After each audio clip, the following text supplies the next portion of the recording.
You know what's crazy? They're not even trying to hide it anymore. Like our justice system, our economy, the government, like they're not even trying to hide the unfairness and the corruption. And I think it actually is giving them fuel, because if they can blatantly show you, this is what it is, I'm doing it, and what? And we just roll over and take it, they don't have to lie anymore. And it sets a precedent. And that's exactly what is happening with this case. Stand. We begin with major developments in the murder trial of Michael Jackson Bolanos, accused of brutally killing Detroit synagogue leader Samantha Wall in the fall of 2023. In a stunning twist today, Bolanos Jackson admitting he discovered Wall's body, saying he did not call police because he feared they would assume he was responsible. I'm a black guy out in the middle of the night breaking into cars, and I find myself standing in front of a dead white woman. That doesn't look good at all. Why did you panic? Because I had just touched a dead person. Okay. Did you kill that person? Absolutely not. Okay. Did you ever enter that person's house? Absolutely not. Did you ever remove any items from their pockets? Absolutely not. Did you stab Samantha Wall? Absolutely not. I had no weapons on me that whole night. What I'm out there doing, I don't need no conflict, no confrontation with anybody. Taking the stand in his own defense, defendant Michael Jackson Bolanos, in his own words, describing what he says unfolded in October of 2023. At the time, synagogue leader Samantha Wall was found stabbed to death outside her Detroit home. Jackson Bolanos admitting he was in the area stealing from unlocked cars. But he's adamant he simply panicked when he discovered Wall unresponsive. I didn't shake the body. I just checked the neck, put my hand kind of like in between right here. No air, no like breath or nothing. And once I realized that I just touched the dead person, I just grabbed the bag and I left. My first reaction was to reach for my phone, but I had to consider where I was and what I was doing at the time. And I didn't feel like, me personally, that would be a good idea to call the police. I was in an area where I didn't belong. I don't live over here. And my address is way on the west side, and I'm out breaking into people's cars.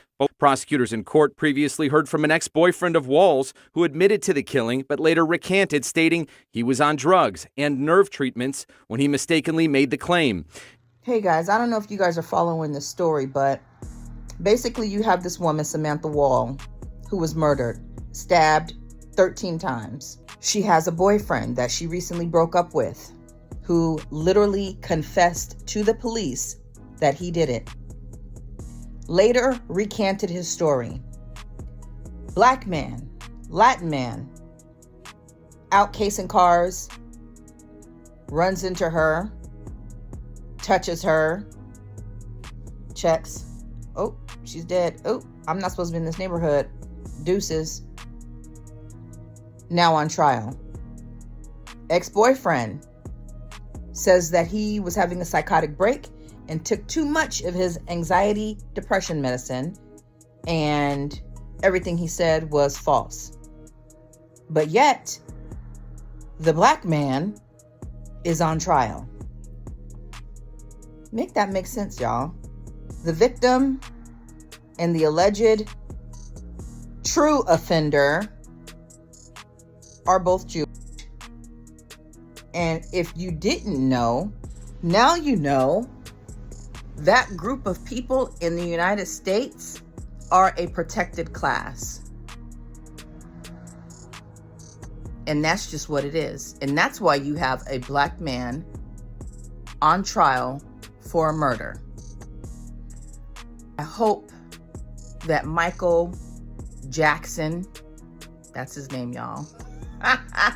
It's actually Michael Jackson Bolanos.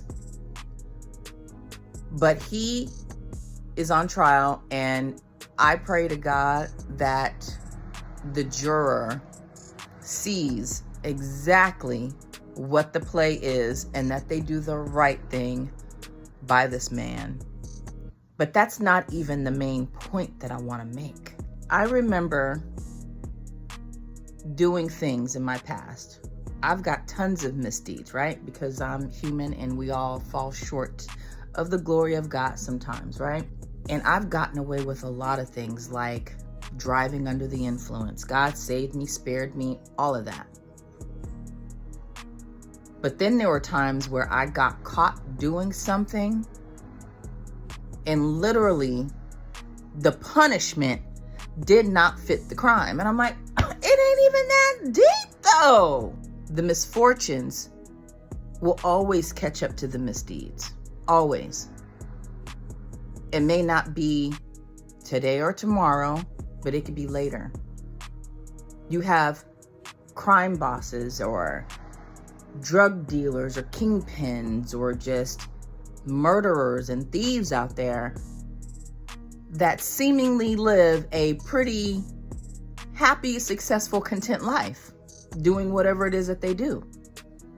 But then they'll have children, and those children will suffer because, oh shit, the WAP's trying to get in my house. Child, don't play with me. I got a hole in my screen too. Does Michael Bolanos Jackson deserve to serve time for a crime that he didn't commit? Emphatically, 1,000%, no, he does not. Would that be fair to him and his family? Probably not. The point is, if Michael Jackson Bolanos had not been at the right place, at the right time, to run into her body and to get a speck of blood on his shirt because he touched her body, he simply would not be in this predicament. If he wasn't out casing cars, taking from people that work hard and earn every penny honestly, if he wasn't out taking from these people, he simply would not have been in the environment for all of this to occur. Life is hard. Life is hard. But we honestly, as people, we make it harder by trying to take the easy route out rather than working a little bit harder to make up for what we don't have. I think he has suffered enough just with the anxiety of knowing that there's a possibility that you could go to jail for life. I don't know if it's enough for Mr. Bolanos to get his shit together and stop stealing from hardworking citizens to support whatever lifestyle he's trying to maintain.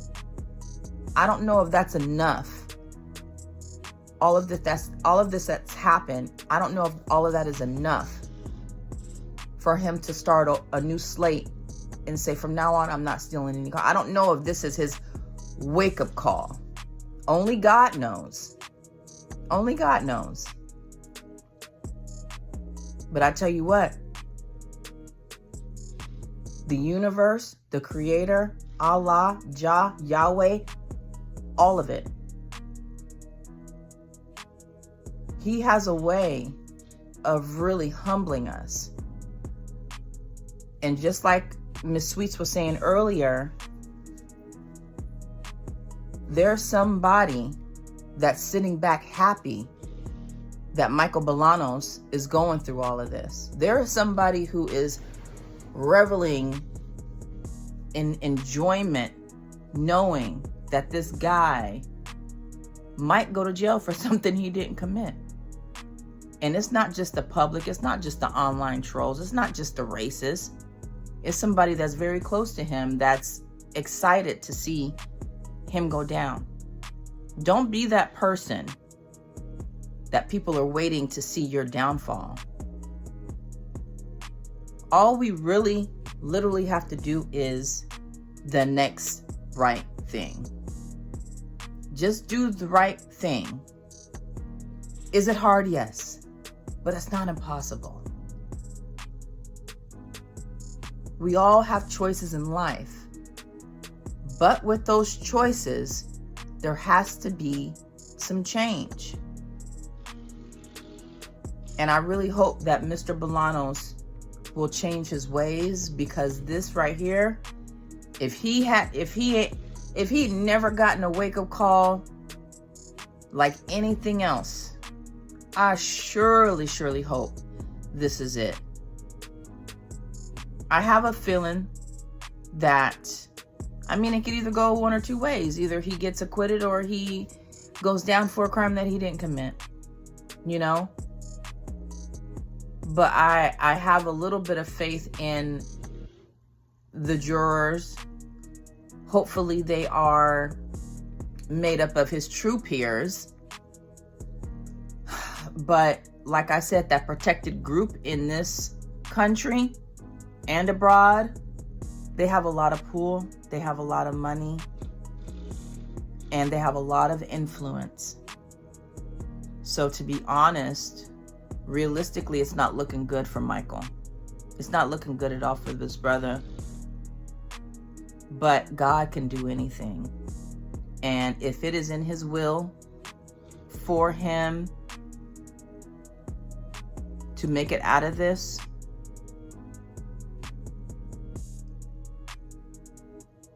it will be because he really learned a lesson and he's going to change his life. But anyways, I thought the story was interesting. If you're still here, go ahead and hit that like button, subscribe. Drop down, leave me a comment if you guys have been watching, following this trial. I just caught a glimpse of it today, and I had to do a little research and go back and forth and look and see what was really going on and how he ended up where he ended up, and listening to the ex-boyfriend confess. Come on now. Nigga confessed.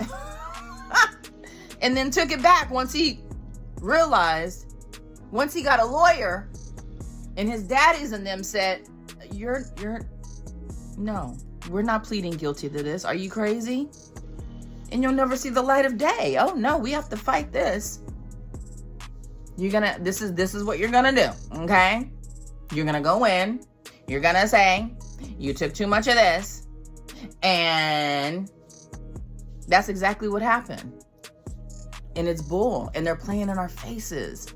But they've been playing in our faces, and everything is being revealed, and it's just becoming more and more blatant. So blatant that it's disturbing. They don't even have to hide it anymore. And we just got to roll over and take it. This is America.